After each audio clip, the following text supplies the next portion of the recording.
Entrevista Venevisión. Líder en opinión. Por tu canal independiente, Venevisión.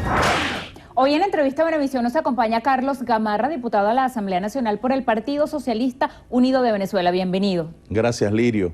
Gracias a Venevisión por la invitación nuevamente acá para compartir con los millones de usuarios que a esta hora sintonizan Venevisión. Diputado, el presidente de la República, Nicolás Maduro, ha instado al presidente de PDVSA, Eulogio Del Pino, a emprender acciones judiciales contra JP Morgan, la calificadora de riesgo estadounidense, por supuestamente difamar al Estado venezolano, señalándolo de incumplir acuerdos a través de PDVSA. ¿Qué es lo que ocurre? ¿Es cierta la versión de una conspiración internacional para atentar contra la economía de nuestro país?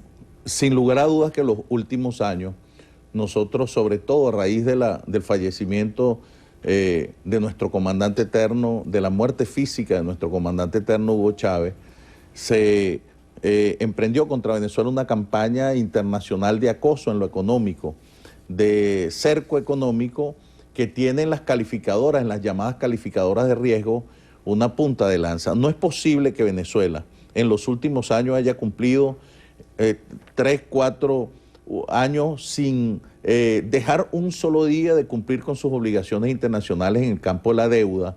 Se han pagado más de 60.000 millones de dólares entre capital e intereses, que ahora esté honrando los intereses de los bonos 2021, 2024, 2035 de PDVSA, que esté el dinero depositado allí y salga esta información que afecta sin lugar a dudas la credibilidad en el campo, en el mundo de la economía, sobre la industria petrolera, que es nuestra fundamental columna vertebral en la economía. Fíjate, eso es una campaña que viene. La semana pasada la Asamblea Nacional aprobó un acuerdo contra PDVSA, contra Rafael Ramírez. Ahora JP Morgan anuncia el supuesto incumplimiento de Venezuela en el pago de estos intereses. Es todo un tinglado que persigue colocar a Venezuela como un país sin credibilidad, sin futuro en el terreno económico,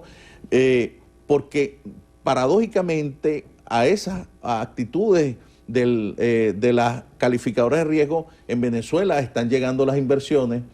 En petróleo vimos empresas de la India, empresas rusas, empresas incluso de países abiertamente capitalistas que en el mundo están confiando en Venezuela, en las potencialidades que tiene la faja petrolífera del Orinoco y en el arco minero, donde se han firmado acuerdos para la explotación de oro, de coltán y de diamantes. Kimberly, la calificadora de diamantes, diamantífera más importante del mundo, acaba de darle a Venezuela su digamos, calificación, valga la redundancia, para poder comercializar y para poder producir y llevar al mercado internacional los diamantes que en Venezuela se pueden, la enorme reserva de diamantes que existe en Venezuela en el arco minero. De tal manera que todo esto tiene como objetivo fundamental golpear nuestra economía, que está en recuperación, a tal punto que nosotros incluso llevamos ayer una propuesta, porque en el marco del diálogo, en la mesa de diálogo, la oposición acordó atacar y defender a Venezuela, y se firmó un acuerdo donde se cuestionaba toda esta práctica de sabotaje económico. Sin embargo, nosotros llevamos un acuerdo para que la Asamblea Nacional cuestionara estas infundadas, estas falsas acusaciones y señalamientos de JP Morgan, que afectan nuestra economía, y sin embargo la oposición se hizo la loca, no votó ese acuerdo, negó ese acuerdo, lo que indica que una cosa dice la oposición en la mesa de diálogo y otra demuestra con sus actos, con sus hechos. Diputado, ¿por qué ha sido tan difícil para el gobierno? ¿Por qué no ha vencido definitivamente esa denominada guerra económica? Otra pregunta, ¿por qué estamos viendo en los medios de comunicación reseñas de robos a planteles educativos de alimentos? Y también procedimientos a cargo, por ejemplo, recuerdo uno reciente de la Guardia Nacional, deteniendo a personas por robar hortalizas. Bueno, ¿qué es lo que sucede? Sin lugar a dudas que el efecto de la situación económica es muy fuerte. Nadie puede negar que en Venezuela la dependencia absoluta de la renta petrolera tiene un elemento allí que no permite zafarnos, no permite avanzar de cara al futuro.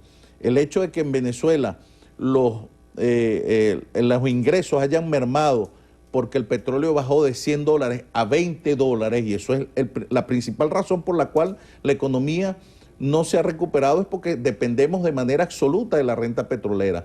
El Consejo para la Economía, el Consejo de Desarrollo Económico, que se reúne todos los martes, junto a las decisiones que en materia económica, tratando de estimular la exportación de bienes distintos al petróleo, tratando de garantizar la inversión en arco minero y en otras fuentes para el ingreso de Venezuela, a mediano plazo lograrán que Venezuela pueda recuperar su economía. Yo no tengo la menor duda que lo vamos a lograr, pero en estos tiempos la solución y la salida de las crisis económicas no se logran de ya para allá. En corto plazo se ven avances, se perciben algunos indicadores que apuntan a que la economía va a mejorar, pero los procesos de orden económico son por lo general a mediano y largo plazo. Ayer diputados de la Asamblea Nacional visitaron la planta de alimentos Polar en Chivacoa, municipio Bruzual. Siendo usted representante justamente del estado de Yaracuy,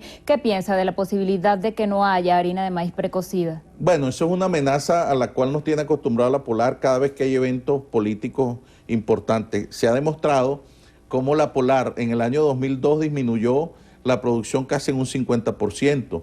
Durante las semanas previas al golpe de Estado. Luego el paro criminal cerraron 2002 y enero y febrero de 2003 cerraron totalmente las plantas. Las guarimbas, cada vez que hay eventos políticos, elecciones, hay un plan para afectar desde el punto de vista económico la población, para que eso tenga un efecto político en las elecciones. Previo a las elecciones del 6 de diciembre ocurrió lo mismo.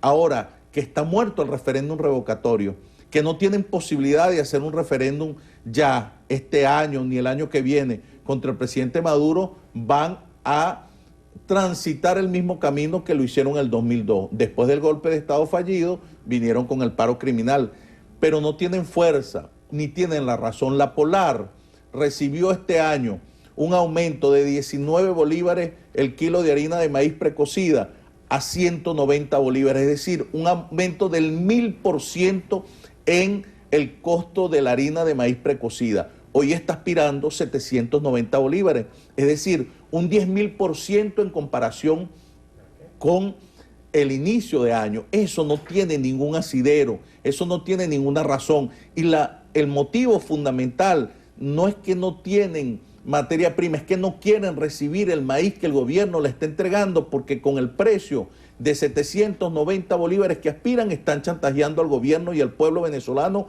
con nuevamente quitarle la harina, y no es casualidad, en los días previos de Navidad, donde la gente la utiliza para la elaboración de la yaca y por supuesto para su alimento permanente y cotidiano.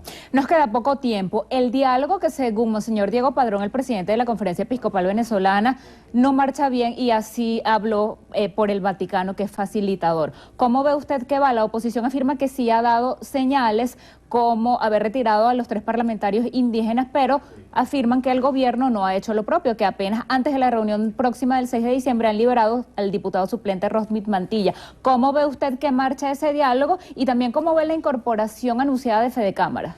Bueno, lo de Fedecámara es importante. Creo que el diálogo permite una apertura fundamental a todos los sectores. Queremos decir que hay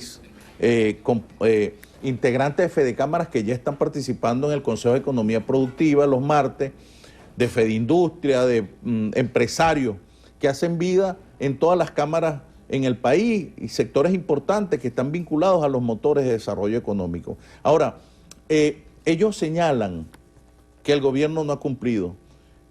Ellos tienen un doble discurso, porque frente al país dicen una cosa y en la mesa de diálogo dicen otra.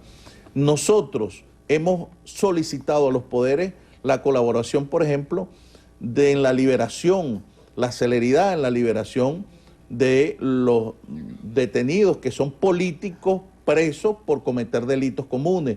Ahora, sobre el tema del Vaticano, hay un doble rasero, un doble discurso, una doble visión.